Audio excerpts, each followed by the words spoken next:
الحمدللہ والصلاة والسلام علی رسول اللہ۔ افسانہ نگاری کا حکم۔ سوال کیا گیا ہے، میرے دوست نے ایک افسانہ لکھا تو میں نے اس پر اعتراض کر دیا۔ افسانہ نگار کا مقصد بھی یہی تھا کہ قارئین کرام کو فائدہ ہو، تاہم میرے اعتراض کی کچھ وجوہات تھیں۔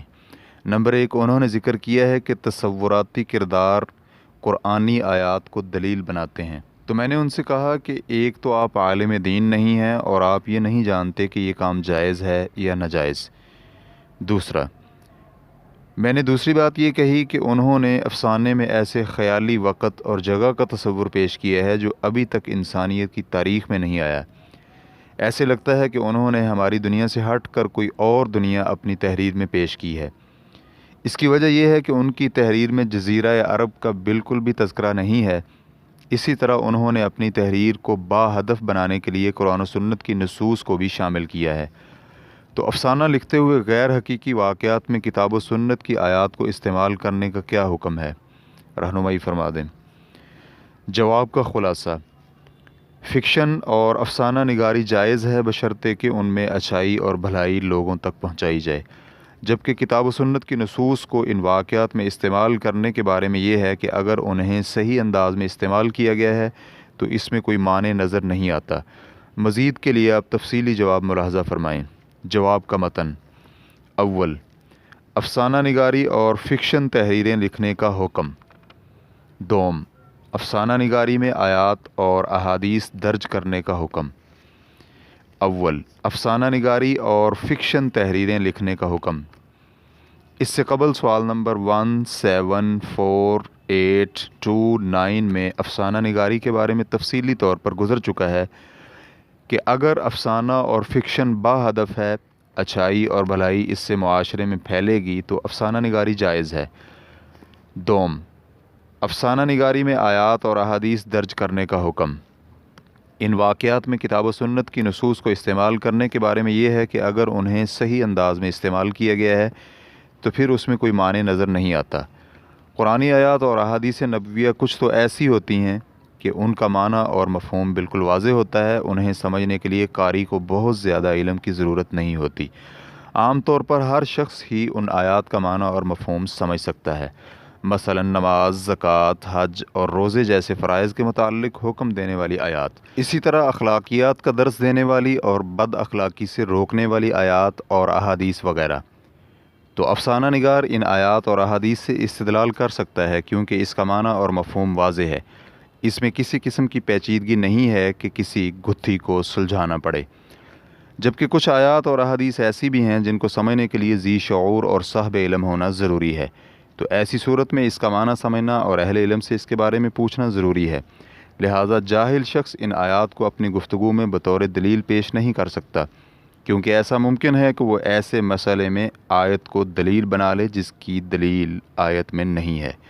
سیدنا ابن عباس رضی اللہ عنہما سے منقول ہے کہ انہوں نے قرآن کریم کی تفسیر کو 4 قسموں میں تقسیم کیا ہے۔ ان کے مطابق تفسیر کی 4 قسمیں ہیں۔ ایک قسم وہ ہے جسے عرب اپنی گفتگو سے پہچان جاتے ہیں۔ دوسری قسم وہ ہے جس سے لا علمی کسی کے لیے روا نہیں۔ تیسری قسم وہ ہے جسے صرف اہل علم ہی جانتے ہیں۔ چوتھی قسم وہ ہے جسے صرف اللہ رب العزت کی ذات جانتی ہے۔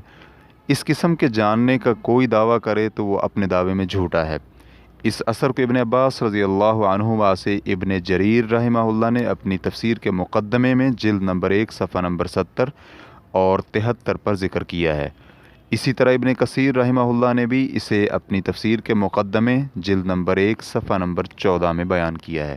علامہ زرکشی رحمہ اللہ اپنی مایہ ناز کتاب البرہان جلد نمبر 2 صفحہ نمبر 164 تا 167 میں اس کی تفصیل ذکر کرتے ہوئے لکھتے ہیں کہ یہ تقسیم صحیح ہے، چنانچہ جس قسم کو عرب اپنی زبان سے پہچان لیتے ہیں یہ وہی قسم ہے جس کو جاننے کے لیے عربی زبان کی طرف رجوع کرنا ضروری ہے، یعنی یہ عربی لغت اور اعراب سے تعلق رکھنے والے امور ہیں۔ چنانچہ جس تفسیر کا تعلق اس قسم سے ہو تو اس کی تفسیر کے لیے مفسر عربی زبان پر ہی اکتفا کرے گا۔ اس طرح کی آیات کی تفسیر کسی ایسے شخص کے لیے قطعاً جائز نہیں ہے جسے عربی زبان کی گہرائیوں اور حقیقت کا علم نہیں ہے۔ یہاں معمولی جانکاری کا کوئی فائدہ نہیں ہے، کیونکہ ایسا ممکن ہے کہ کوئی لفظ دو معانی میں مشترک ہو اور اسے صرف ایک ہی معنی کا علم ہو۔ دوسری قسم، جس سے لا علمی کسی کے لیے روا نہیں، اس سے وہ آیات مراد ہیں جنہیں سنتے ہی ذہنوں میں آیات کا خاص معنی واضح ہو جائے۔ اس میں وہ آیات شامل ہیں جن میں شرعی احکامات، عقیدہ توحید کے دلائل اور ہر وہ قرآنی لفظ شامل ہے جس کا ایک ہی واضح معنی ہے، کوئی اور معنی نہیں ہے۔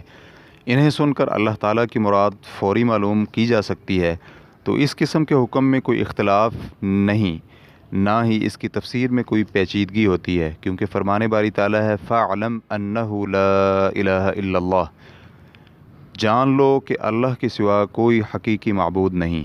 سورہ محمد آیت نمبر 19۔ اس سے ہر کوئی یہ سمجھ سکتا ہے کہ الوہیت میں اللہ تعالیٰ کا کوئی شریک نہیں ہے۔ اسی طرح یہ بات مسلمہ ہے کہ فرمان باری تعالیٰ وَأَقِیمُوا الصَّلَاةَ وَآتُوا الزَّکَاةَ، نماز قائم کرو اور زکوٰۃ ادا کرو۔ سورۃ البقرہ آیت نمبر 43۔ اس آیت میں نماز اور زکوٰۃ کی فرضیت کا ذکر ہے۔ تیسری قسم، جسے صرف اللہ رب العزت کی ذات جانتی ہے، یعنی اس سے مراد وہ آیات ہیں جن میں غیبی امور کا تذکرہ ہے، مثلا قیامت آنے کا وقت، بارش نازل ہونے کا وقت، شکم مادر میں کس طرح کی شخصیت ہے اور روح کی تفسیر وغیرہ۔ چوتھی قسم، جس کا تعلق علماء کرام کے اجتہاد سے ہے۔ عام طور پر علم تفسیر میں جب لفظ تعویل استعمال کیا جاتا ہے تو یہی قسم مراد ہوتی ہے، یعنی قرآنی الفاظ سے کشید ہونے والے نتیجے تک پہنچنا۔ اسی کو احکام استنباط کرنا، مجمل کی وضاحت کرنا، عموم کی تخصیص کرنا کہتے ہیں۔ اسی طرح ہر وہ لفظ جس میں دو یا دو سے زیادہ معانی کا احتمال ہو، ایسی آیات کے بارے میں غیر اہل علم کے لیے اجتہاد کرنا جائز نہیں ہے۔ معمولی اختصار کے ساتھ اقتباس مکمل ہوا۔ واللہ تعالی اعلم۔